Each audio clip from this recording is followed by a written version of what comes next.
This episode of the Nerdball podcast is brought to you by Fort Meigs CrossFit and the Fort Meigs CrossFit Studios. I appreciate them letting me use their space. If you want to find any information about them, all the classes they got classes 7 days a week for all ages, all skill levels. Check out fortmeigscrossfit.com. My guest today is a musician, filmmaker, my brother-in-law. He's been around doing a lot of stuff, a lot of music, a lot of films. We talk a little bit about pizza, Nerdout section, all kinds of pizza, pizza reviews, frozen pizza, food. So it's a lot of nerding out about food and pizza, which is good. Then we get into the reason he's here is to talk about his documentary that I just saw last week. It was an excellent documentary. You can find all the information because he is going to have 2 more shows later on in March. He'll have 2 more shows for the public. It's a great show. I say in the podcast that when you see link to buy tickets, I think you should go. It's an awesome show, and it's going to sell out, so make sure you get tickets early. And it's at a great place. Levi and Lilac and Mommy in the Listening Loft up there. They have a theater now to show this. They got a bunch of shows there, too, a bunch lined up for next year. But go early. Get a burger, get some drinks. Those burgers are awesome there. But it's a good time. So without further ado, here's my guest. I'm Jake Pilewski, and this is the Nerdball podcast.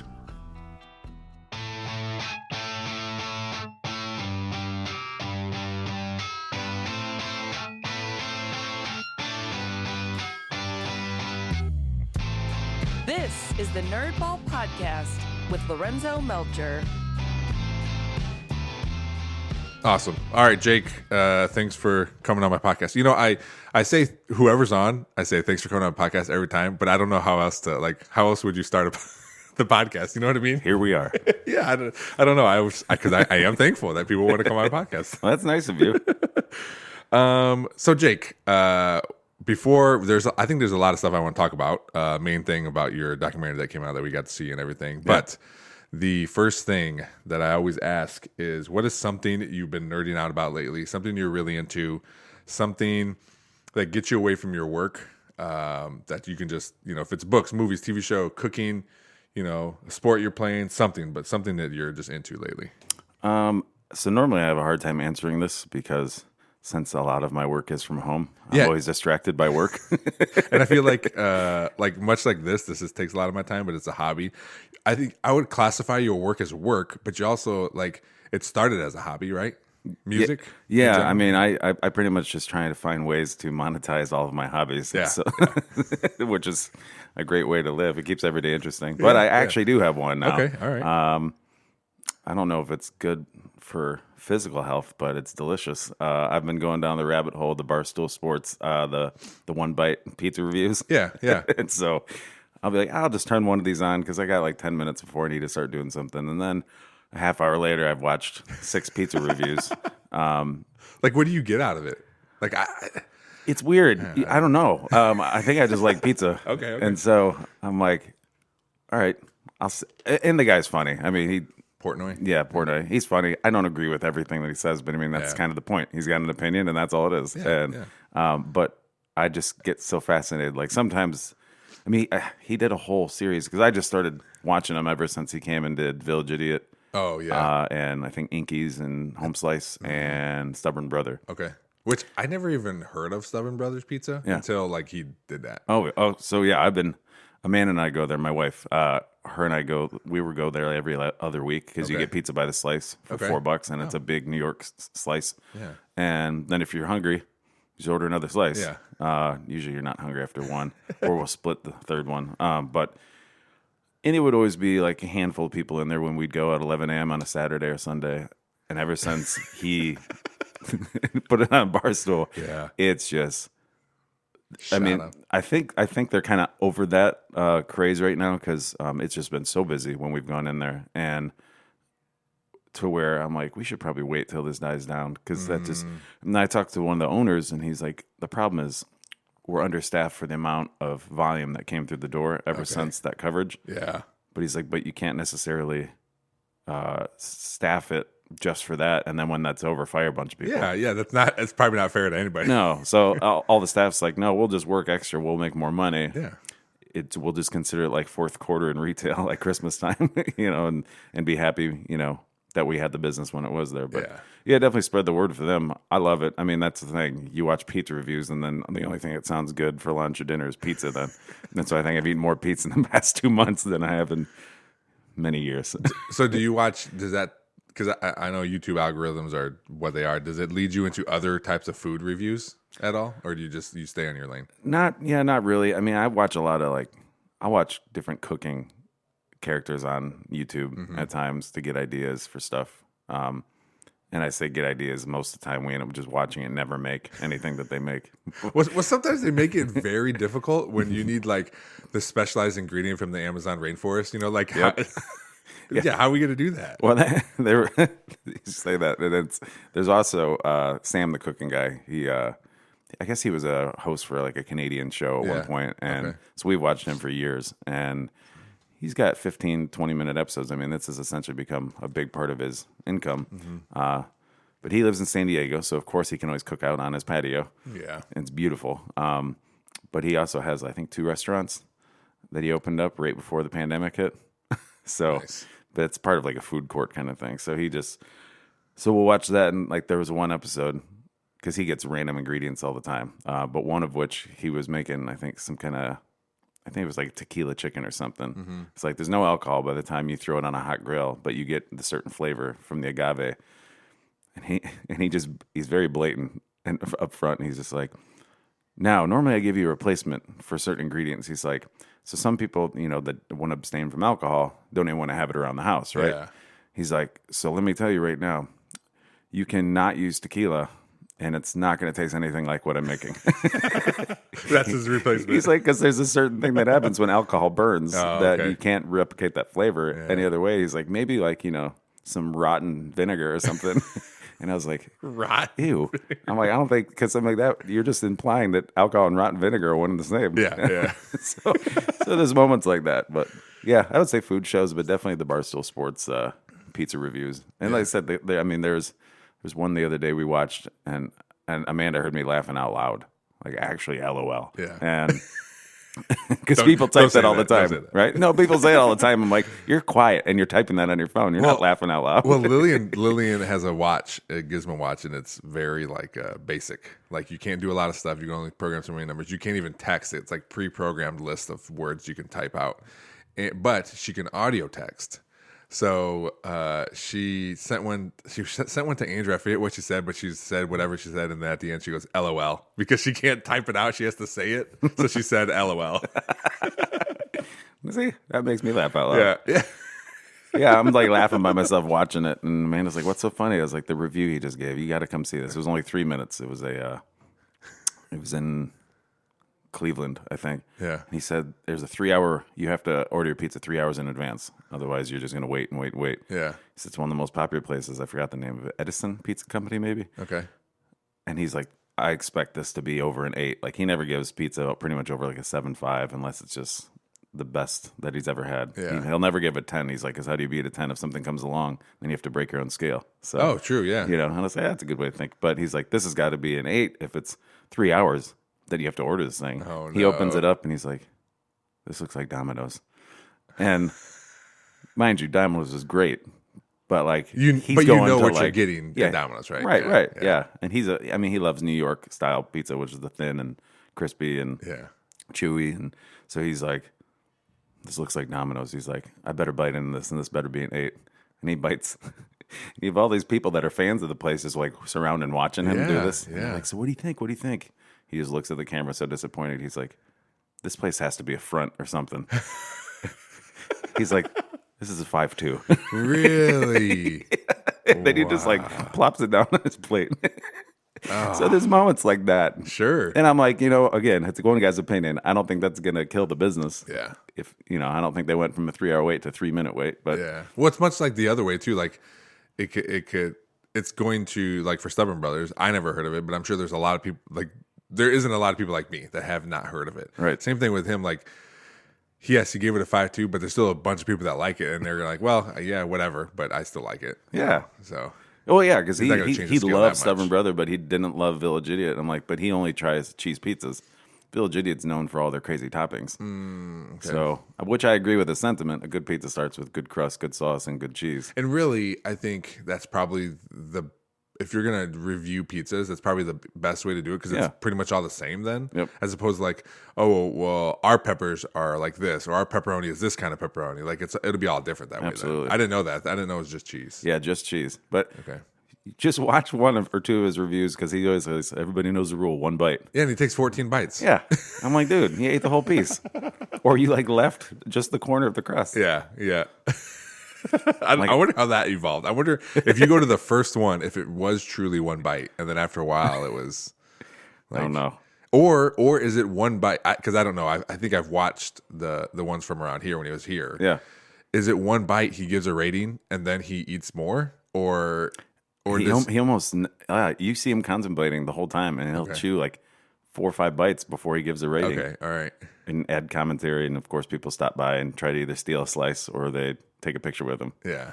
But Yeah, I always thought that was funny too. No, there's one bite, and then I'm gonna take 4 bites, and then and now he's got a one bite pizza brand in, I think Walmart freezer section has it. Really? Yeah, and I'm like, First of all, he doesn't like frozen pizza to begin with, so now he's got a frozen pizza because obviously endorsement, whatever. But, but I was like, that's so strange because there's no way that's going to be that good, and it doesn't even look good. Yeah. And I'm like, what's your favorite? Now they're talking about frozen pizza. What's your favorite frozen pizza? Because you as much as like it's like frozen pizza. I mean, we probably have that once a week because we have children, right? Well, and it's still pizza. I've never met a pizza I hated. Sure, you know? Sure. I even like Hot Pockets, and they're terrible. Oh, I love Hot Pockets. yeah, but they're awful. But I still like them. Yeah. I don't know. I would say I used to say Bagel Bites, but Those are good. Yeah. but they changed like over the year. Now the sauce just kind of tastes like Nothing. one step away from ketchup. Oh, It's- okay, yeah. It's kind of strange. Yeah. I don't know. I really I like a good Jack's pizza. Yeah? Cheap. Yeah, price is always a thing now. Like Yeah. whenever there's a sale on like at Meyer used to have like 5 for $5 or something. You know, I get all those because the kids, no matter what, if we can't figure out dinner, we'll just throw pizza in. Right. You know? Yeah. Yeah, it's probably Jack's or we had Tombstone recently, and I was like, this is pretty good. Yeah. I never understood the DiGiorno craze. I like it because I like thick pizza. Yeah. Well, That's that why makes I like sense. it. Yeah. But it was, But they're expensive. well, even years ago, they were expensive, and I was like, if I'm paying that much, somebody else is going to cook it for me. Yeah, for sure. So I'm just going to get delivery pizza. We used to get this pizza called Home Run Inn. How is that? I think it was really good. I think we had it too much, so we kind of burned ourselves out. Yeah. But it was very good. We like that. I do want to try the croissant crust pizzas they have From DiGiorno. I do want to try that. I want to try those. But I have not because I don't know if my kids are gonna like it. And pretty much whenever we're planning meals is will the kids eat it, and then then we can plan this meal. Yep. But yeah, that's normally what we go to.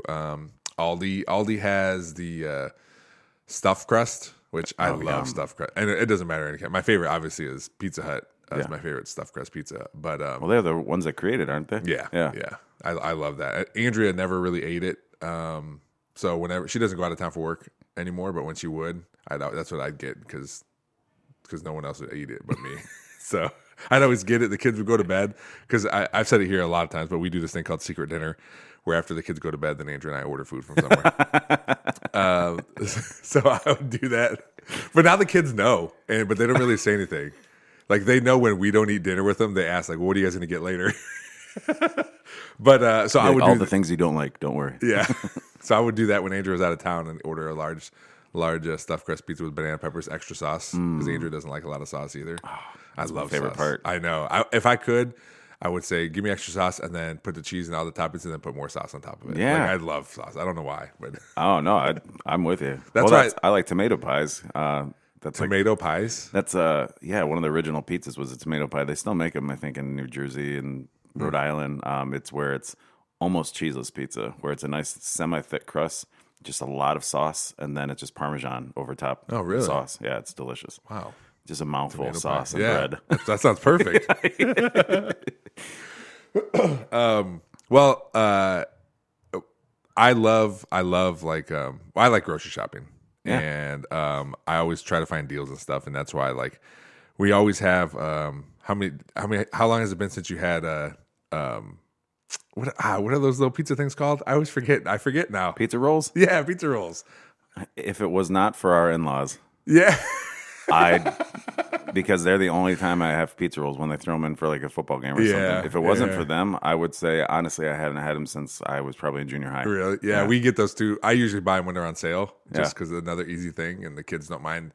I hate putting frozen food in the microwave, but the kids, they don't mind, and it's a lot easier just to be done in 5 minutes as opposed to waiting 40. You know? But I'd much rather like I'll put a hot pocket in the oven if I have time. Yeah. I just like stuff in the oven a lot better. Yeah, but, it's a lot better. Yeah, but they're kids, and they'll eat it all wet and floppy. Because that's what happens. I mean, yeah. Although Hot Pockets did give you that sleeve that keep it crisp. I don't know if it works. Same with the bagel bites. No, they do. It crisps up. Does it? Yeah. Yeah, but that's the thing with a lot of stuff, like especially pizza rolls. Some you get a cold center, the other ones are hotter than lava. Yeah. And then like the entire interior of my mouth, the first layer of skin's gone, and the whole thing becomes a blister. It's miserable. There was a famous comedian that would talk about food all the time, and he had a bit about Hot Pockets. God, what is his name? He's like one of the most famous comedians. I can't think of his name right now, but he would talk about Hot Pockets, and he was like, "Could you imagine going to a restaurant and be like, we have the Hot Pocket." He goes, "Is that served? How is that served? It can be frozen in the middle or boiling lava hot." And it's never consistent through the whole thing. No. And then he talked about when they first introduced breakfast Hot Pockets. He goes, "Hot Pockets, congratulations, you're about to call in sick." Oh no. Also true. Yeah. But yeah, it's all those little things. Like before we had kids, like I never ate that stuff. And then like once we had kids, and we're like, oh man, we get to like eat these cool foods again, all over again. We can totally do it before kids, but we just never did it. So now that you said that, I need to retry because it's been probably like 20 years since I've had the school pizza. Oh yeah. And they have them at Gordon's. Oh, do they? You can buy them. I mean, I think you have to buy them by like a pack of 24. Sure. But still. Well, if you don't like them, I know a couple kids that will. Right. Yeah, and they'll microwave it. Yeah. Jim Gaffigan, by the way. That's who. Oh, okay. Yeah.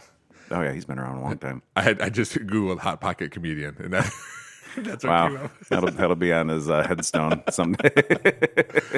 But what I appreciate the pizza talk, but one of the main reasons you came on here is last week, Tuesday, right? Yeah. Last Tuesday, Yeah. you had you filmed your documentary, which I was a part of the original show. Yeah, the original show was March 8th, 2022, so we're kind of up on a year. Yeah, which was an awesome night. I think we talked about that too. Yep. It was a lot of fun. I was anxious to see how much I was in it. Not that, I mean, I didn't care, but I'm always interested in seeing how people, like, because I know how I make this. It's kind of simple, but I'm interested in to see, like, well, what do you use or how do you use it? And then you sent me a script over to, like, help narrate, and I was really interested in that. And I learned that, I know this probably isn't how it works all the time. I know sometimes. I learned whatever I was talking over, if I would have seen that, I might have said it a little bit different. But that's why I gave you like two options, one kind of like a little more cheery and one not as cheery for all those things I talked about.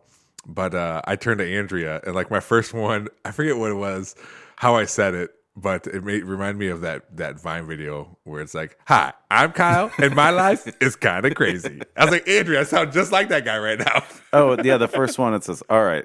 Yes. Like, let's stop. That's me, Lorenzo. Yeah. I host my own Nerdball podcast, or my own podcast, the Nerdball podcast. Yeah. But well, I want to say thank you because it was fun, and it was fun to do, knowing what it was going to be in. But it was also fun to see it at the end, like, oh man, that's me. That's pretty cool because I'd never been in a movie or anything before, you know. So it was neat. And you opened the whole thing. Yes, yeah. So the whole thing was awesome. I didn't know what to expect. Andrew and I both thought like there would be like I thought it was going to be more about that night. Mm-hmm. In particular. So when I saw like the trailer that you put out, I'm like, oh, it's not just about that. So it was really cool to just like broaden this thing. And I know you enough to be like, well, I should have known it wasn't just going to be about that and him. It was going to be mostly about everybody else and a little bit about him, you know? Right. Yeah. I mean, that's what happened. We didn't really have a plan from the beginning. I said, just shoot everything. film wise. Yeah. We're not going hunting. Just shoot every bit of footage that you can. Yeah. Because initially, we just want to put out a live concert show, and then I'm like, maybe we'll do a documentary to explain why people should watch this thing, because I don't have 5 million followers. So, and then once we started thinking, okay, well, kind of the process of how that show happened started with, as well as the documentary explains, I called upon this thing that we had already built called the Day Drinkers. Yeah. And those guys, I sent them songs and they learned everything for one rehearsal, and then we had a show that we played. And so you had a trusting network of people, a trusted community that already supported a lot of what we were doing. And so you just kind of moved that into, all right, we're going to do a release show with my music. And but I'm like, but it all happened because Day Drinkers pre-COVID, and then COVID happened, made us change the way we did a lot of things. That's what brought me and Megan and Sean, the owners of Levi Lilacs, together. Because I played there, I think, once at their establishment before COVID. But during COVID, they started coming when I was playing at Cinco on the patio, and they were just like, hey, let's pick your brain. We sat around the fire a lot of times at our house and just threw ideas back and forth, because we were all just in like, all right, time to get creative. Yeah, we have to. Yeah, survival mode is like, I went did the retail thing, but in order to move forward with what we were doing, it couldn't move forward the same way it was before. So that's what, to me, I was like, that's the more interesting universal story, is bringing everybody that was involved into it and telling more of the bigger picture. And then the byproduct was the release show. Yeah. The culmination of that was that night. Yeah. Whatever, right? Yeah. I think too, like you're saying, the reason that happened is because all these other people, but you're like the center of that, right? Like it wouldn't have happened without you, obviously. Does that make you trying these things a little easier, knowing like there's this community behind you? Like, not even like, well, I'm going to go play at this restaurant. Obviously, all you need is the permission from the, to be hired by that restaurant owner, right? But to embark on this, like, well, I have this idea to have a release show. Like, is there any?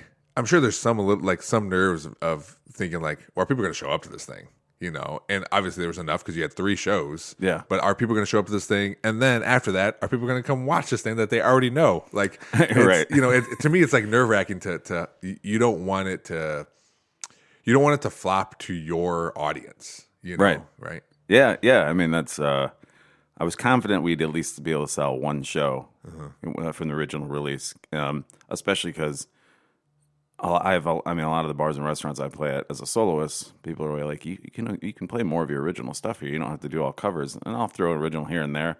But that album, I wanted a lot of people to hear it live for the first time with a full band. Yeah, and because it just doesn't sound the same with one person playing it. Because a lot of those songs were big production kind of stuff, and so by people not being able to hear it live all the time. But I was teasing it for about 6 months with music videos I'd released for all the singles. And so people are like, man, I love these songs. I can't wait to hear them live. But I spent 6 months promoting that aspect of it, still without having a full plan of how we were going to do a show. Yeah. But the anticipation was there, and it didn't hurt, obviously, that the Day Drinkers already has a built-in crowd anyway. So once people knew that was my core band behind playing the songs, they were just like, oh, we get to go see the Day Drinkers play at night all these songs at night, but in a different setting that nobody's played in town, and it's going to be all these songs we've been wanting to hear live that Jake refuses to play live. Not refuses, but I can't put a 9-piece band in my regular gigs all the time, or most of the time. Well, that, and you're playing for the people, right? The people want to hear certain things, and in a bar or restaurant, they didn't buy a ticket, so you're trying to keep them there to eat more or drink more or just have a good time on a Monday or Tuesday or Thursday or whatever night that I play. So. Yeah, and I didn't know too until I saw the documentary that I know you had one rehearsal, but you didn't even get through the whole thing. It said so you're going the next day or whatever, next week or whatever it was, 2 days later. Yeah, and playing this show, and you haven't even rehearsed all the songs with everybody. No, that was, I think, the most terrifying part, because everybody put in the work, but some of the guys were late getting there the day of, and then we had somebody say I had to leave early, and I was just like, oh, all right, let's make this happen. Yeah. And mind you, we have a process now because we've done so many shows up there not only our band, but for other artists. But we have a whole process now. We didn't have a process because this was the first time we had done anything like this. So we're learning the logistics as we're also learning the songs. And so the night of the show, we just kind of like, well, fingers crossed. You wung it. Yeah, wung. That's sounds terrifying. First of all, Oh yeah, it was awful. and it's one thing to be like, hey, we're gonna rehearse this thing. There's 3 of us, but there's 9 people there. And you're right, because the logistics of it, if you just look, when you walk in and look to see where everything was placed, all these cords, everything going all over the place, computer over here, there's a camera here, like there's so much bullshit there, man. It looks like it. I know it's all for something, right? Yeah. But like, Well, it looks more like a TV set than it does a concert. yeah, it's crazy. And then the big light rack and everything, like it looks super professional. But to hear you say like, yeah, we kind of just had to like go with the flow. I'm like, holy crap, man. Oh yeah, and like I mean, I don't think we could have just done it with anybody. That it goes back to the core. The core of the group was day drinkers, and so those guys. I mean, we already have an established trust among each other, and they're all really talented musicians. Even the people that we brought in that aren't part of the day drinkers are, top notch musicians. Yeah. So. And I told everybody, I said, feel free to have music stands in front of you. Take any notes you need to, because, as I always reference the MTV Unplugged series of the early 90s, they all had music stands, like, because it feels more like an orchestra. Yeah. And so I said, they all have music stands. And, like, that's okay. I mean, even on a handful of different concert videos I've seen from even, like, acts like John Mayer, Taylor Swift, they have a monitor with their lyrics on it. Yeah. Yeah. I'm like, because there's a lot of pressure when you're putting on a actual recorded performance, so you don't want to flub it up. So it's like having like a teleprompter essentially.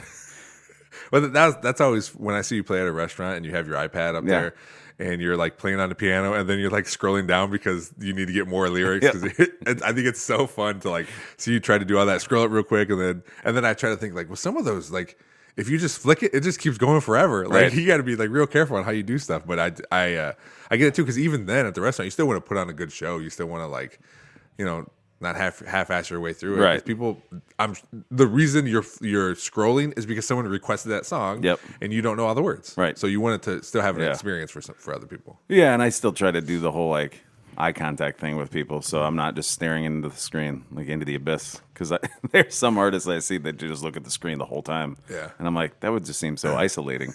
To just like stare at a screen while you're performing for a room of people. So When you said eye contact, this story popped in my head when Mateo was going door to door to get donations for the American Heart Association for school, and we told him he needed to have eye contact. Like he yes, you can read from your paper, but also make sure you lift your head up every once in a while. So we were practicing, and I think I got one on film because we were putting it on Facebook, for people to donate on the internet, but to let people know like, hey, he's still going door to door and stuff. So we were in our house. He has this paper, and he's like, hi, I am Mateo. I attend Woodland Elementary. And then he starts going more and more. But I was like, well, you made eye contact. That's good, man. We just got to make it a little smoother transition there, buddy. hard cut. Yeah. But it was so funny to me. That's perfect. Yeah. Well, at least getting started early. Yeah. School presentations and all that stuff are in his future. Yeah. He did have a book presentation he had to do, and it was like 2 weeks ago, and we keep asking him if he got his grade yet, and he's like, I haven't looked. And I'm like, did he get it and it's just not good, so he doesn't want us to hear about it, or what? Because he waited till the last day. He's like working on this thing. I mean, he only had it was like I think 1 to 2 minutes he had to talk or something like that. And so he's like timing himself. He's like, Dad, it's 45 seconds. That's good enough. I go, Bud, they said 1 to 2 minutes. You got to at least make it a minute, because you're going to talk up to be a lot faster. So he had to like write some more or whatever. I go, don't wait till the last minute, man. Like, how long have you had this? He goes, I don't know, probably at least 2 weeks, right? He goes, yeah. I'm like, yeah, don't just work on your stuff, man. We'll play video games later. I mean, I was totally that kid. That's why. Oh yeah. That's why it's funny to me that I'm so like organized and plan so much in advance now, because even in college, we'd get the one assignment at the beginning of the semester. And we're like, no, this isn't due at the end of the semester. Yes. I'm like, all right, sweet. And like 2 days before it's due. All right, I guess we better do this. Like, now. I had this for 3 months. Yeah. For sure. Never fails. For sure. But back to your movie. Did you know when you decided like I'm going to do this movie? Did you know how it, like I guess how far in the process were you done with it's going to be like this? Like we're going to talk about the day drinkers, and we're going to talk about this, and we're going to talk about this. And Yeah, because when we shot the first show, like I said, it was just going to be a concert. And then I'm like, well, yeah, because that's what I thought too. Yeah. That it was just going to be about that. Yeah.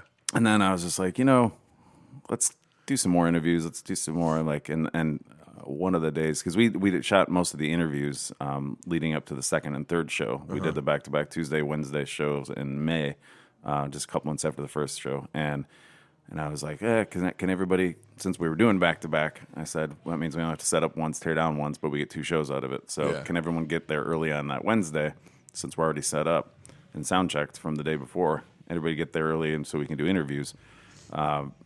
And so we asked them, we asked all sorts of questions because, again, I didn't have the actual direction we were going. But once I started reviewing some of the footage and some of the interviews, I started going, maybe the story really is about, like, all right, we'll still talk about, the album release, which is how the documentary opens and closes. But it just all started taking shape when I was listening to everybody's answers on things and starting compiling all this different footage and going, maybe it's about more than the concert, especially because at this point, 2 years had gone by since the initial shutdown. And I was thinking, a lot of the documentaries I really enjoy are the ones that somehow make it at least somewhat relatable, or the story is bigger than just this one incident. Like even like a true crime series, they pull you in with like talking about all the supporting characters. They give you all the different suspects. It's not just one heinous act. It's usually like this whole thing surrounding it. Sometimes it's the town that they're in, and that builds a lot of that. Like what was that one, Making a Murderer with Brandon Dassey and all that? Oh, yeah. And because that was, the town itself pretty much played a huge character in that, and that made it really intriguing. You're just like, wait, people actually live like this? This is so strange. So to me, I was just like, I think this will be more interesting for people who have no idea what my music is or who am I if we actually tell a bigger story. And that was just, like I said in the documentary, especially because we're at a day and age where a lot of people are disconnected. They might have 5 million followers on social media, but like then you get a documentary that's out there about how some of those people just like lose sight of just community in general because they've got 5 million people that follow what they're doing. And yet they're like some of the loneliest people, out there because they're disconnected in real life and only connected virtually. And so I was like, it'd be kind of neat, to remind people that you can do things in your own community on a smaller scale that might, be something that's bigger scale in the long run, or just influence somebody, 20 years younger than me that's doing music. Like, hey, one of the biggest things I talked about in the documentary, I talk about it here, that so many of what I do goes back to my fandom of pro wrestling. And so once upon a time, like pro wrestling at its height was in the late 80s and late 90s, but all those guys that made it so big is because they spent years and years in what was called territories before it was a national organization. They were in these little pockets, territories all throughout the country. And once you got big enough in those territories, then, all right, now you get to go to the big national thing. And so it's like, that to me, I'm like, if you can prove your worth as an artist in your own territory and you get a following that way, then it's more, all right, now I've got the experience to go to another city and I've already fine-tuned rather than, hey, this is my first time, playing on stage, so I'm going to go tour the country and just like ruin myself, because that happened with a lot of like the American Idol and Voice people. Like they're really, really good naturally, but they have zero stage experience. There's some that have plenty and years of it. And you're going from a bar to these big places. Or some not even A bar. have done a bar. Yeah. Some of them actually just like, hey, that's a natural talent that I sang at some school recitals. Yeah. And then they just shoot them to the moon on a rocket, and then without any experience, and then they're terrified, and then a lot of times they just fold over. So it was just like, all right. But I think just aside from the entertainment industry, as being a coach. And being involved in so many things in the community, there's a huge return on investment with that when you can be part of a community. And we have this community, but it's like not everybody has that. So to be able to tell that, I figured that could be a more inspiring story. And you and I talked, I think, in one of the last podcasts you had me on, where you said, it's neat that everybody wants to do something overnight, but sometimes it's really neat if you tell people a story about how you stuck to something and something panned out over time. Yeah. And so I said, so maybe it'll be inspirational, if nothing else, if people watch it. And not making it overly specific to where, well, if I don't know this band and their music, then I don't care. Yeah. Like, so it was more about everything that led up to that. Do you think that made it producing the film a little easier? Yeah, because a big thing for me, because I love just filmmaking in general, and I think a great documentary should feel like a film in the sense that its pacing should be specific to, all right, we're still telling a story. We still have to like get to a point. There still needs to be ebbs and flows, and you need to take a roller coaster of emotions, and so you need a little bit of comedy, you need a little bit of heartstrings pulled, you need all that, but there still needs to be multiple acts, just like there are in movies, to get you there. And I've always been a bigger fan of writing and filmmaking way before I ever got into music, so that's all clearly comes across in a lot of my work. But yeah, between your narration that I jotted down, and getting the footage together, like I could start to see, I made kind of an outline and go, all right, this is where we're going, this is where we're going. And then sometimes something organically would go, oh, wait, you know what? We're going to go this route now because that's where the story is telling me to go. And it also made sure that I didn't spend too much time on one thing, because I was also trying to shoot for about an hour. Because I was like, yeah, I could do an uncut and it'll be 2.5 hours. But aside from like a handful of people that are going to watch it, most people, I'm like, be lucky to get an hour out of them. Yeah. And if we can tell a really good story in an hour, then I think we did exactly what we needed to do. And so that's what it is. It's just like there's multiple chapters in the documentary, and it just kind of tells these big stories, but in a micro version to where you're getting just enough, but you're not feeling rushed through everything. Some movies put too much like into a story, and you just feel like you never had time to get into any of it. The Elvis movie did that, I think. Did they? I say, because sometimes you're watching a movie and you're like, you get halfway through, like, wait, what happened to that other guy? Yeah. Like, that I feel like, because then you're like trying to guess, like, oh, maybe he's going to come at the end, and then he just doesn't show up anymore. Yeah. You're like, wait, Just that loose was ends. I like that. What happened to it? Yeah, and a lot of time that happens, and that's what's nice about doing your own project, because that happens a lot in Hollywood, because you have the director with a vision who took a screenwriter's vision, put it to screen, but then he's got to send it to the editor, and then the editor sends it to the studio, and the studio goes, we need to chop 20 minutes off of this. Yeah. And then you start making cuts, and they don't realize they're cutting out context. So That's why I think I like listening to. So Chris Gethard does a interview podcast that's Beautiful Anonymous. He literally interviews random people, and like he puts out a tweet, says, "Hey, I'm ready. Call," and whoever gets through, they go through his producers, make sure everything sounds good, whatever. And then whoever gets through, he just talks to him for an hour. You got an hour, and then at the hour mark, the phone call just shuts off for the most part. Sometimes he goes a little bit longer. But he does it live sometimes because he's a comedian, so he'll do it before his comedy shows.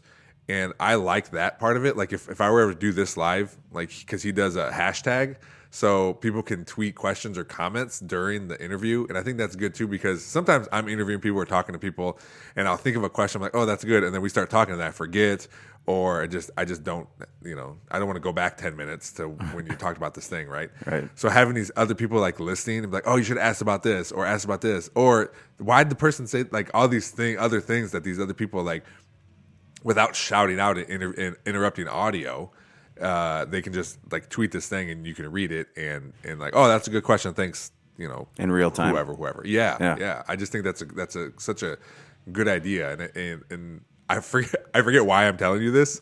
Maybe it's because like when you're going through your process and stuff, like being able to pull from all these other communities or all these other places, as opposed to like, all right, we shot this music show, this is what we're gonna do. Now, like much like the interview is a little easier, now it's a little easier if you have all these things to incorporate into a movie. It's a little easier that way because you can go all these other directions. Well, yeah, and that way everything has purpose, and that's what I think makes a good movie versus just a film that just shows you things for X amount of time. I always thought that was the biggest difference, especially in the first, like the Infinity Saga of Marvel. Mm-hmm. The reason that their films were so good versus some of what DC was putting out was that Marvel was like, all right, here's the big action sequence, here's the big fight.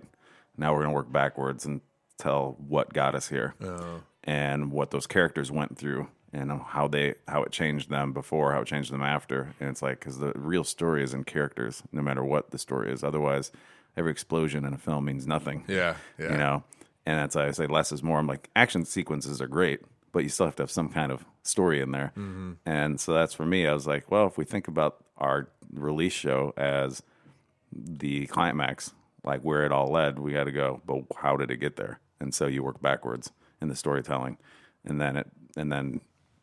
that's a big thing as to the way Shakespeare would write, which I loved. I mean, the beginning of Romeo and Juliet, he spoils exactly how it's going to end. Two star-crossed lovers, and he essentially says that they're going to die for each other's love because their families hate each other. Spoiler alert. And if you don't know Romeo and Juliet by now, between the actual original and then the film, of movies. yeah. So, I mean, they tell you right off the bat in the first opening, and there's some movies that do that really well, and shows and I won't spoil this because it's a little more recent, but White Lotus, season 1. Oh, yes. They show you out of context the ending. Yep. But you don't know who and what and why. So then they tell you, here's the whole story. And so there's always that little ticking time bomb in the back of your head. Yeah. But you get enough into the story, you forget that you even saw the ending. Yeah. And so then once it gets there, you go, oh. Season 2 did that too. Yeah. And they were great. Yes. And great examples of that. And that's what I did with our documentary. It's like, all right, you got to show people right off the bat, why should I care? Mm-hmm. So immediately it opens with you introducing us for the first show, and you get a whole room of people. They're going nuts for it, right? Yeah. So then right off the bat, you're like, why are all these people care about this thing that I'm about to watch? Now I need to care. And I think I told you, because it reminded me of, it's why pro wrestling during the pandemic was so dumb. Oh, because there's no fans? There's no crowd. Yeah. And I was like, when you eliminate that, then nobody's telling you that you should care about it too. Yeah. So I was like, by opening them with the scene of everybody in a sold out show, and then it cuts, to interview. It's like, wait, what was that? And so now we're going to tell you the story of how it got there. And so it gets there eventually, and then there's the epilogue kind of thing that comes after the show, and which, was essentially our show spawning over a dozen shows since then. Yeah, then I was going to bring, I'm glad you brought that up. So the Listening Loft, which is above Levi and Lilac. Yep. That had, how many shows have you guys done there now? I think 15 there's been up there now. And now they've all been, like, obviously the music and everything you're doing is as well, but as far as like people coming and wanting to enjoy it, like. Yeah, every single one of them has been a listening experience. I mean, we only had one that was a non-music show, and that was technically a third party that came in, but I worked with them to help coordinate the room. It was a local theater dance company that came in and did a show. Wow. Yeah. And that was neat because there was even some people that came just for dinner that night. Yeah. That saw that there was something happening upstairs, and so we actually sold some tickets that were just dinner goers. Oh, really? That night. And they're That's like, cool. Oh, there's a show, and like there was a first date that came in, like they were clearly on their first date. Oh, okay. Oh, yeah. And I didn't know them, but I mean, you definitely got the telltale signs. Yeah. And so they bought tickets to go upstairs. So mind you, the show was really, really cool. But if you're not used to like dance theater, like there's a lot less dialogue and it's a lot more implied dialogue. Sure. And so I just kept like watching them on their first date. Because they didn't expect to do this at all until like the guy was just like trying to impress the girl, and he's like, "Yeah, that sounds fun, don't you think?" And she's like, "Yeah, sure." Yeah. And so they go up there, and I'm just watching, and I'm like, they're getting into it, and then other times they're like, "What is happening?" Yeah. And naturally, even if you haven't been to much theater at all, like most people will be like, "What is happening?" And I've done plenty of theater, and I sometimes still go, "What's happening?" Yep. So there's been a lot of walk-ins if we don't sell out completely, because it holds about 100 up there. Okay. And so most shows sell 75 to 85 tickets. So if we do have any seating available, there's like 10 seats usually. I think 95 is the seating, and then we sell some standing room. And since the shows are only about 90 minutes long with a 20-minute intermission in there, snuck in there, it's not much to stand if you have to stand. Did they come back after the intermission? Yeah, they did. Did they? Okay. Yeah, which was... Well, I guess neither one of them on a first date is going to be like, okay, I'm good. Right. Oh, you see that in rom-coms, though, all the time, where, like, somebody's, like, friend picks them up, and they're like, I thought they just went to the bathroom. Clearly the date wasn't going well. Yeah, But no, yeah. they looked happy, and I think right. they were probably hungry, though, because they didn't eat first. They walked in thinking they were going to eat, and so then they went up, and this thing was like an hour and 20 minutes, and so I was like, oh, man, like my stomach would be telling me it's time to eat. But Wow. yeah, so there's cool. 15 shows, and the owners just signed on for another year for the lease for the second floor, and so whereas we only did 15 shows so far, in our year essentially ran from March 1st through February 28th. So March 1st starts the new year, and by then we'll have 16 already in the bag, and then we're planning no less than 2 shows a month for the next year. So it'll be 24 shows this year. Potentially doing more than that with some one-off kind of stuff. Yeah, So. I know. It's such a cool like space to be in too. Like it's just like a unique spot to like be able to see any kind of show. Really, like you can do a lot of different stuff up there as long as you can get the people in there. Like we talked about having a podcast up there.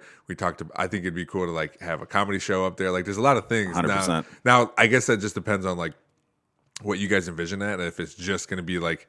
If it's really open to anything, I guess you have music, and then you had this dance troupe come in. You're just thinking like, well, I guess we can really do anything up here, right? We're open to anything that we can like contain and still have like a quality control. So like we have some groups that got a hold of me that are like heavy metal, hard rock, and I'm just like, it's not going to sound good in that room. That room is so intimate, and you're on top of people. So I'd almost rather have a comedy show. I talked to a magician about potentially being in there. I'm like, stuff like that would be really, really neat. And obviously doing a live podcast, you know, because that has the same vibe as like a TED Talks, you know, and I think that'd be a perfect room for that because you truly are, I mean, sitting on top of the entertainment. So like a hard rock show, like just the volume alone would blast people out and be uncomfortable up there. But then, you know, there's still a business on the first floor. So I'm not saying we're making everything like sit around the campfire volume up there, but it's still a really nicely contained.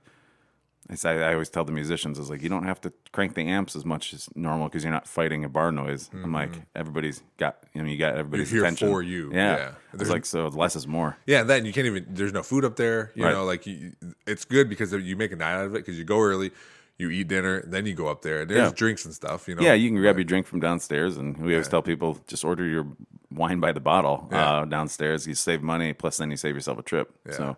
That's why we joked about it because I was like, I think my mom would be a good guest for the podcast because she has so many. I know so many people. She knows so many people. I was like, but most of the people she knows are in AA, so they wouldn't get selling a lot of alcoholic drinks that night. No. So say we'd have to be pushing out a lot of burgers. That night. And that's or coffee. You said too, right? Yeah. Because they got the coffee pub, and that's the biggest thing too. Is that the owners have kind of given me, to an extent, carte blanche over that second floor. Nice. Knowing that I'll put in the time to produce, and that, you know, I'm also putting myself on the line, you know, so I do a lot of promotion and do the video promos and all that leading up to it. But the flip is that, all right, we make sure the artists get paid really well. I take a little something for the 50 hours I put into every show, and then they just reap whatever benefits from the first floor sales in their Levi and Lilacs whiskey room or their coffee pub. So we hope to at least sell food or drinks or both, to the patrons. And I said, even if half the people come in on a 100-person night, even half of them spend some money down there, they're doing pretty good. And we do it on Tuesday because Tuesday is typically a slower night. Okay. We saw that was not the case at my documentary sneak peek because they had an odd amount of very not typical amount of people come in there on a Tuesday night. It was great for them downstairs, but then they were just they weren't really staffed to have, because I told them we were only going to put 50 people up on the top floor, and we're all going to just eat beforehand or eat a little bit afterwards. But they were busy the whole time downstairs, which was great. I was saying, when we were there eating dinner, I was looking around like, man, there's a lot of people here for Jake's show, but not all of them came up. Yeah. You noticed I don't think hardly any of these people are, Which was great for them. Yeah, for sure. And a part of what we do Tuesdays as well is not only is it a slower night typically, but they've got a parking lot, which is great. That also separates from a lot of other venues. They've got their own parking lot, so it's free parking.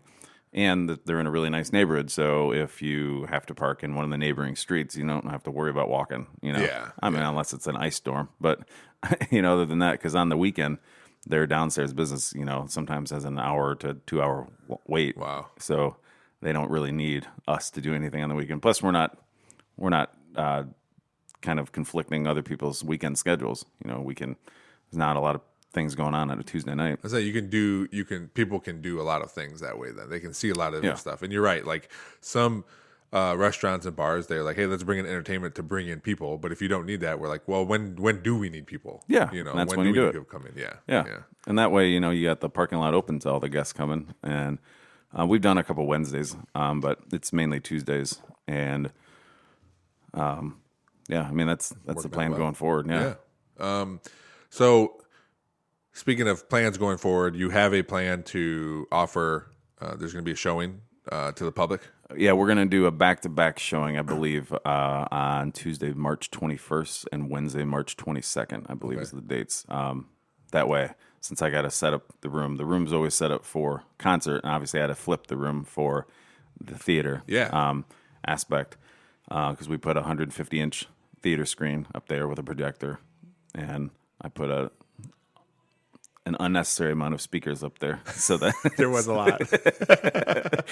But that way, I mean, people always think more speakers means more sound, and I'm like, no, it's actually less that I have to crank through two speakers because there's an angle for everywhere in the room, so you can hear it. But yeah, that way, since I got to turn the room for that and then turn it back for concerts after that, we figured just a back-to-back, a Tuesday, Wednesday, especially because not everybody can make Tuesday nights, including guys in my own band that couldn't, attend, that wanted to see it.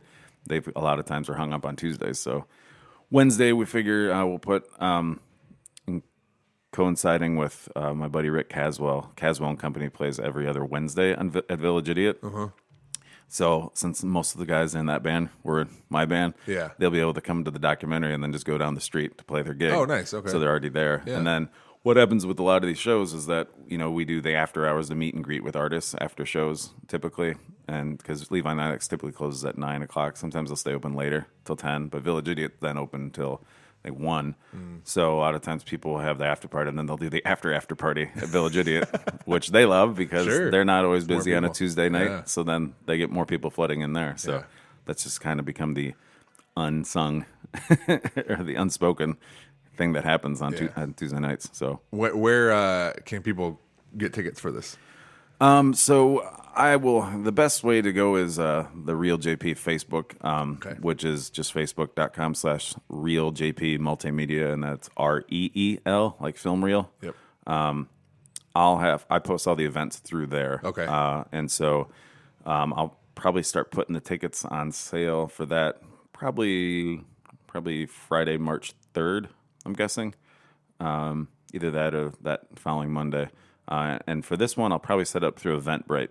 Okay. Since we're doing 2 shows back to back, that'll help me separate the two and put a limit because we limit, I think, 55 seats for the theater set up there. That way nobody has a bad seat.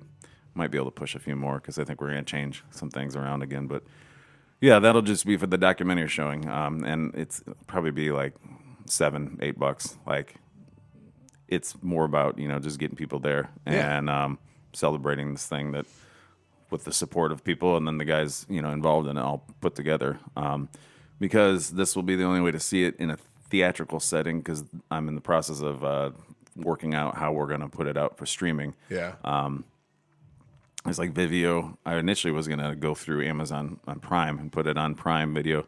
It's a longer process, so it might be a good 6 months to a year before I can get it on there. But in the meantime, there'll be a handful. That'll be, $4 or $5. You can watch it at home.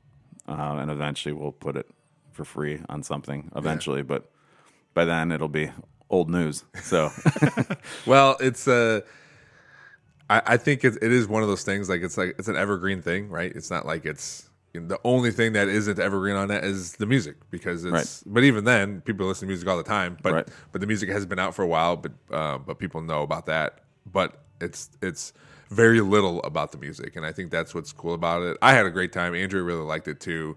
It was cool to see all that and knowing how much work that goes into that kind of stuff, and how much. I mean, it's been a year since you filmed the CD release, right? So understanding all that work you put in and everything leading up to it, it was cool to be there for that showing and to see everything. And the film's awesome. So if you get a chance to get tickets, I'm sure I'll share it on Nerdball and in my personal page. So if you get a chance to buy tickets, it's really cool. Go early. They got awesome burgers at Levi and Lilac.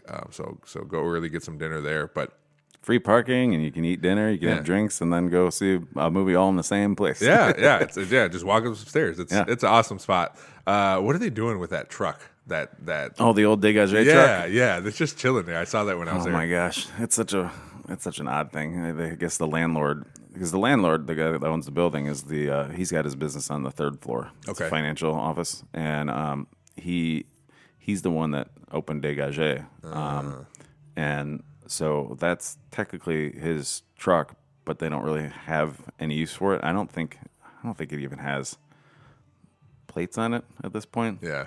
So when they do use it, I think it's just for moving furniture or something down the street. I don't know. It hasn't been moved in a while. It's chilling on flat tires for a while. Yep. I was just curious. You usually can't get far with flat tires. No. All right, Jake. Well, please be on the lookout for that. Like you said, Real JP Multimedia on Facebook, REEL JP. And again, I can't recommend it enough. It was awesome. Thanks for being a part of it. Yeah, man. Thanks for having me. It was cool to see myself on there, and even though I sounded like, "Hey, Kyle, my life." Well, but there was also some good real time footage of you. That a lot of that was the comic relief. Which is obviously needed when you're talking about, going through a pandemic and all sorts of stuff like that. It was cool to see all those different spots in there too. So yeah, thanks for coming on the podcast, man.